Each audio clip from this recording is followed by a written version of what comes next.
we have completed the chapter of class 10th, first chapter, chemical reactions and equations. But we will discuss today the exercise of this chapter. There are various types of the question included in your book, but there are some questions which is very important for your examination. So first question, balance the following equations and its type of the reactions. So there are such type of the equation.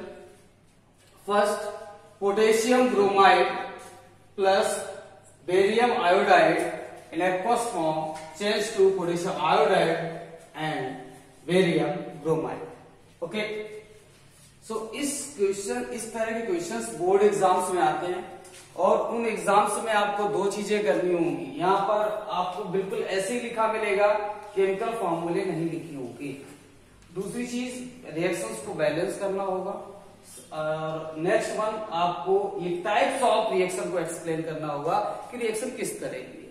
तो चलो आओ discuss करते हैं first question पे, potassium bromide. तो आपके दिमाग में क्लिक करना चाहिए कि पोटेशियम ब्रोमाइड का केमिकल फॉर्मूला क्या होता है. सो पोटेशियम तो सिंबल होता है के. ब्रोमाइड आयंस Br ब्रोमीन होता है और उसके ऊपर चार्ज -1 होता है, इसका +1, दोनों कैंसिल आउट हो जाएंगे तो बन जाएगा KBr. ओके, ये एक्वस फॉर्म में है. आप इसी तरह को रिएक्शन स्केलेटन फॉर्म में आप ड्रा कर सकते हो या रिएक्शन फॉर्म में इसको लेकर लिख सकते हैं. सो सेकेंड है बेरियम आयोडाइड. बेरियम मीन्स आप अच्छी तरह से जानते हो, बेरियम और बेरियम में कंफ्यूज मत होना. बेरियम Ba होता है, बेरियम Be होता है. सो बेरियम आयोडाइड BaI2.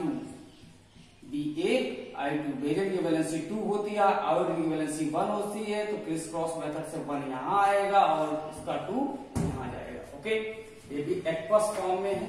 एक्वस का मतलब आप लोग अच्छी तरह से जानते हो.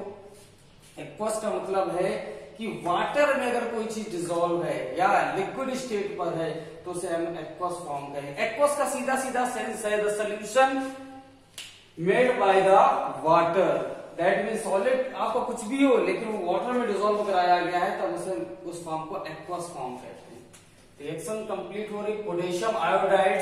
तो what is the chemical formula potassium iodide? KI.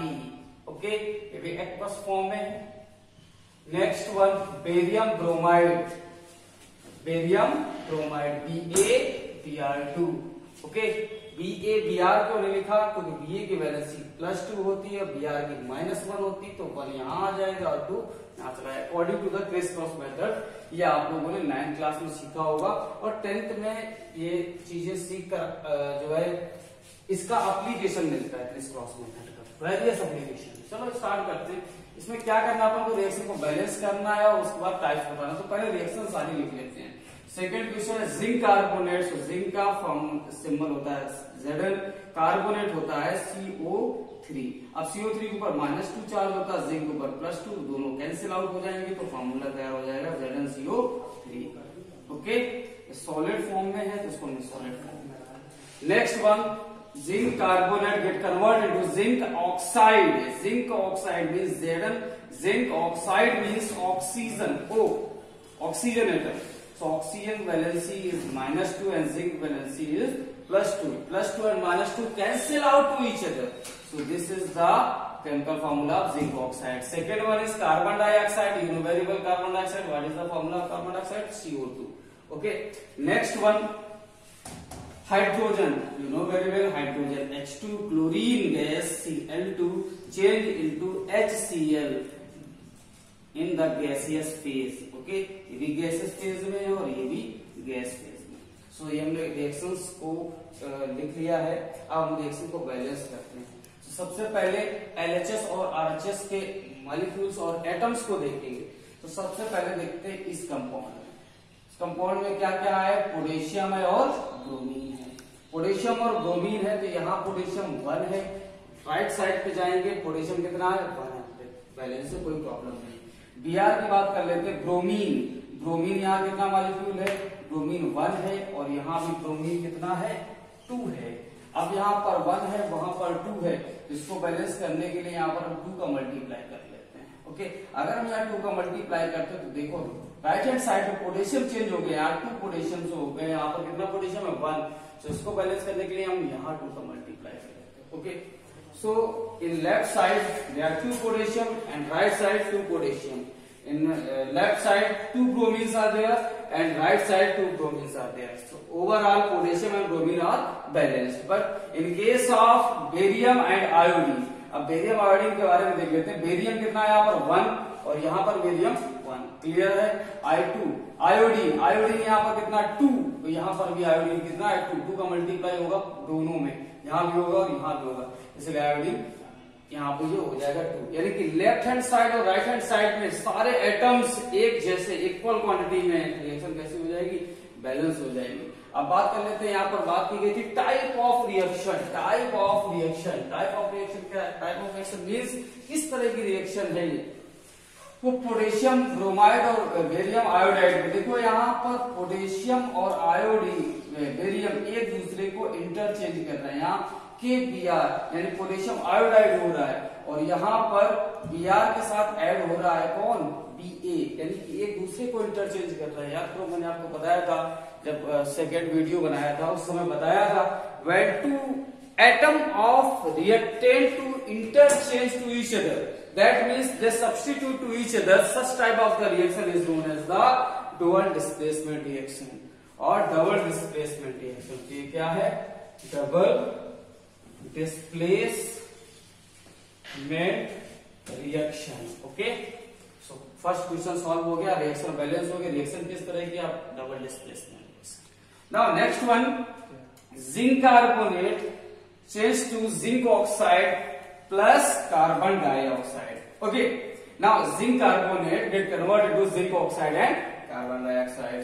सो यहाँ पर देखो जिंक की क्वांटिटी रिएक्शन सबसे पहले बैलेंस करते हैं। यहाँ पर जिंक कितना 1, यहाँ पर कितना राइट हैंड साइड पे 1, इसके अलावा जिंक तो दिख नहीं रहा कहीं। अब बात कर लेते हैं, ये तो बैलेंस हो गया। कार्बन की बात कर लेते हैं, कार्बन कितना है यहाँ पर 1, यहाँ पर कितना कार्बन 1, बैलेंस है। ऑक्सीजन कितना है यहाँ पर 3, यहाँ भी कितना है 2 ऑक्सीजन, ये है 1 ऑक्सीजन, ये तो रिएक्शन बैलेंस। ओके, सो ये रिएक्शन पहले से ही बैलेंस है, इसमें कोई प्रॉब्लम नहीं है। अब नेक्स्ट बात कर लेते हैं कि ये किस टाइप की रिएक्शंस है। सो देखो, zinc carbonate convert into zinc oxide plus CO2 when one reactant get convert into 2 and more than 2 substance, one reactant get convert into 2 and more than 2 substance, such type of the reaction is decomposition reaction। so ये क्या है, decomposition reaction, decomposition reaction। okay, next one is hydrogen plus chlorine change into hydrogen chloride। so H2 and Cl2 get converted into HCl। तो देखो यहाँ 2 reactants हैं, hydrogen और chlorine. Balance करते हैं, पहले देखते हैं बैलेंसिंग रिएक्शन की। तो यहाँ पर देखो H2 कितना है, H2 2, लेफ्ट हैंड साइड पे हाइड्रोजन देयर आर 2 एटम्स, यहाँ पर कितना राइट हैंड साइड पे ओनली 1 एटम्स। सो बैलेंस से कहाँ पर मल्टीप्लाई करें, यहाँ भी यहाँ करेंगे 4 हो जाएगा, यहाँ करेंगे कितना हो जाएगा 2 हो जाएगा। तो हम यहाँ पर 2 का मल्टीप्लाई कर देते हैं।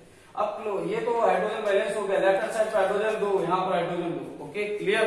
Now next chlorine, there are 2 atoms in left side but in right side also 2 atoms। okay, so this reaction is balanced reaction। now बात कर लेते हैं अब इसकी टाइप्स ऑफ रिएक्शन कौन सी है, किस तरह की रिएक्शन है। तो देखो इस रिएक्शन में H2 और Cl2 दोनों ऐड हो रहे हैं और ऐड होकर ये प्रोडक्ट बन रहा है। when 2 and more than 2 reactants, ये रिएक्टेंट्स हैं, रिएक्टेंट्स ऐड होकर प्रोडक्ट तैयार करते हैं। तो ऐसी रिएक्शन को हम लोग कहते हैं सिंथेटिक रिएक्शन कह सकते हो आप, एडिशन रिएक्शन कह सकते हो, डायरेक्ट कॉम्बिनेशन रिएक्शन कह सकते हो, 3 में से कोई वर्ड यूज कर सकते हो। तो ये कौन सी रिएक्शन है, कॉम्बिनेशन रिएक्शन। कौन सी रिएक्शन है, कॉम्बिनेशन रिएक्शन। ओके, सो 3 तरह की रिएक्शन आपने देखी। पहला double displacement reaction, double displacement reaction. Second one है डिकम्पोजिशन रिएक्शन, यानी कि one reactant decompose in 2 products, so such type of reaction decomposition reaction. And next one addition reaction या फिर कॉम्बिनेशन रिएक्शन, या फिर इसी को हम लोग सिंथेटिक रिएक्शन भी कहते हैं, या फिर इसी को हम लोग डायरेक्ट कॉम्बिनेशन रिएक्शन भी कहते हैं। ओके, नाउ अगला एग्जांपल एक और देखते हैं, एक एग्जांपल की और। Next reaction, magnesium plus hydrogen chloride change to magnesium chloride plus hydrogen. So what is the formula of chemical formula of magnesium? So you know very well magnesium is a metal. The symbol of magnesium is Mg. Then what is the chemical formula of hydrogen chloride?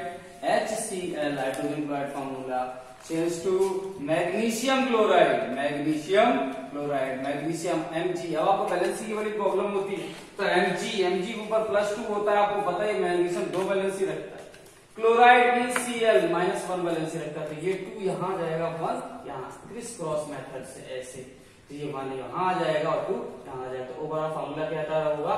MgCl2। क्या हो जाएगा? MgCl2 plus hydrogen gas. तो hydrogen gas को तो सब लोग जानते हैं, H2। ओके, ये सॉलिड फेज में है, ये एक्वस फेज में है, और ये एक्वस फेज में, और ये गैसियस फेज में। ओके, नाउ बैलेंस करते हैं रिएक्शन को। यहाँ पर मैग्नीशियम लेफ्ट हैंड साइड पे मैग्नीशियम कितना है? 1। यहाँ राइट हैंड साइड पे कितना है? 1। ओके, नाउ हाइड्रोजन देख लेते हैं। हाइड्रोजन कितना है यहाँ पर? 1। इस साइड कितना है? 2। तो जाहिर सी बात है यहाँ पर कितना करना, मल्टीप्लाई करना पड़ेगा 2 का, तभी तो क्लोरीन बराबर होगा। क्लोरीन 2 है और हाइड्रोजन भी 2 है। देखो रिएक्शन बैलेंस हो गई। मैग्नीशियम Mg कितना है लेफ्ट हैंड साइड पे? अगर हम बात करें लेफ्ट हैंड साइड पे magnesium 1, hydrogen left hand side पे कितना है? 2। Okay, chlorine left hand side पे कितना है? 2। अब राइट हैंड साइड की बात कर लेते हैं। मैग्नीशियम Mg कितना है राइट हैंड साइड पे? 1, हाइड्रोजन 2, क्लोरीन 2। तो देखो लेफ्ट हैंड साइड और राइट हैंड साइड के सारे एलिमेंट्स इक्वल हैं, तो रिएक्शन बैलेंस रिएक्शन हो गई। ओके, नाउ नेक्स्ट आगे बात करते हैं, ये किस टाइप की रिएक्शन है? मैग्नीशियम और HCl। यहाँ पर एडिशन रिएक्शन नहीं है, आप दिमाग मत लगाइए। आप सोच रहे होंगे मैग्नीशियम और HCl जोड़ के एडिशन रिएक्शन हो गया, नहीं। यहाँ पर देखिए मैग्नीशियम और HCl जब अटैक कर रहे हैं, तो ये मैग्नीशियम इस HCl से इस हाइड्रोजन को डिस्प्लेस करा रहा। देखो, magnesium attack on the molecule of hydrogen chloride, then hydrogen gas escape from the reaction. तो देखो यहाँ से हाइड्रोजन निकल रही है, निकल रही नहीं निकल रही, ये हाइड्रोजन यहाँ से निकल रही है, इसलिए ये जो रिएक्शन होगी, ये मैग्नीशियम इस हाइड्रोजन को क्या करा रहा है? डिस्प्लेस करा रहा है या एलिमिनेट करा रहा है। तो ऐसी रिएक्शन को हम लोग क्या करेंगे? डिस्प्लेसमेंट रिएक्शन कहेंगे। क्या कहेंगे? डिस्प्लेसमेंट। अब सवाल आता है डिस्प्लेसमेंट में, हमने 2 रिएक्शन आपको बताई थी, आप पीछे वीडियो में जाकर देख सकते हैं। डिस्प्लेसमेंट में 2 रिएक्शन बताई थी, पहला single displacement reaction, next double displacement reaction. तो चलो बताओ ये डबल डिस्प्लेसमेंट रिएक्शन है या सिंगल डिस्प्लेसमेंट रिएक्शन है? तो यहाँ पर एक ही एटम दूसरे एटम को डिस्प्लेस करा रहा है, 2 एटम्स का इंटरचेंज नहीं हो रहा है। यहाँ पर ये एटम इसको इंटरचेंज कर रहा है, लेकिन हाइड्रोजन Mg को रिप्लेस नहीं करा रहा, इसलिए ये रिएक्शन कैसी होगी? सिंगल डिस्प्लेसमेंट रिएक्शन होगी। कैसी होगी? Single displacement reaction. Displacement reaction. Okay, I hope all of you understand the balancing and types of the reactions. Okay, now do the exercise of NCERT books, which is the beneficial year board examination. Okay, thank you and watching the video. If any doubt in this chapter, in whole exercise, so please leave a comment.